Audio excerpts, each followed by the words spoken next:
देखें सेक्शन 24 जब आप अरेस्ट वारंट करते हैं नैब में तो ये 4 चीज़ें होनी चाहिए आपको अरेस्ट करने से पहले कि ये 4 वजूहात होनी चाहिए जिसकी वजह से वो आपको अरेस्ट करते हैं। नंबर 1 कि बार बार मुझे नोटिस गए और मैं उसका जवाब ना दूं। मुझे नोटिस ही नहीं किसी ने भेजा तो मैं जवाब क्या देता, तो पहला गलत। दूसरा कि मैं मफरूर हूं, कि मैं भागा हुआ हूं, मैं अदालत के अंदर बैठा हुआ, मैं मफरूर कैसे हूं, मैं तो हाई कोर्ट के अंदर बैठा हुआ था, वो भी गलत।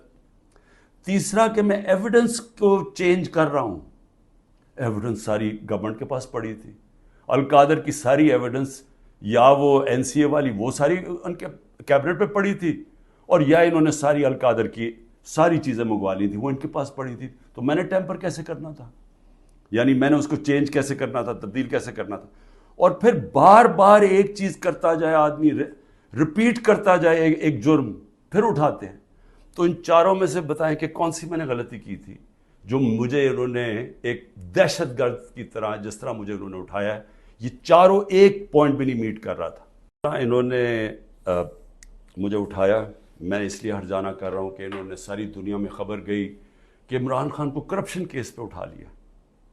अब ये याद रखें कि शौकत खानम के लिए और नमल यूनिवर्सिटी के लिए मेरे नाम पे, मेरी क्रेडिबिलिटी पे 10 अरब रुपया हर साल इकट्ठा होता है, और उसके अलावा जो कराची का अस्पताल बन रहा है वो 30 अरब का है, ये तीसरा अस्पताल है, और फिर नमल यूनिवर्सिटी की एक्सपेंशन हो रही है, उसके लिए पैसा इकट्ठा कर रहा हूं।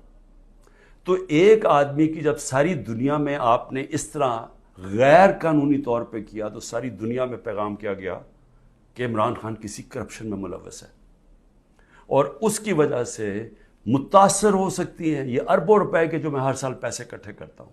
इसलिए मैंने इसके ऊपर हर्जाना किया, और इसीलिए मैं सिर्फ यहाँ नहीं, मैं सुप्रीम जुडिशल काउंसिल में इसकी कंप्लेंट करूँगा।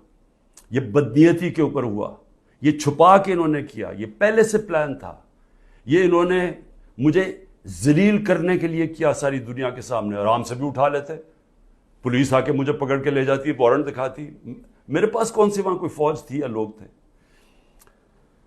तो आखिर में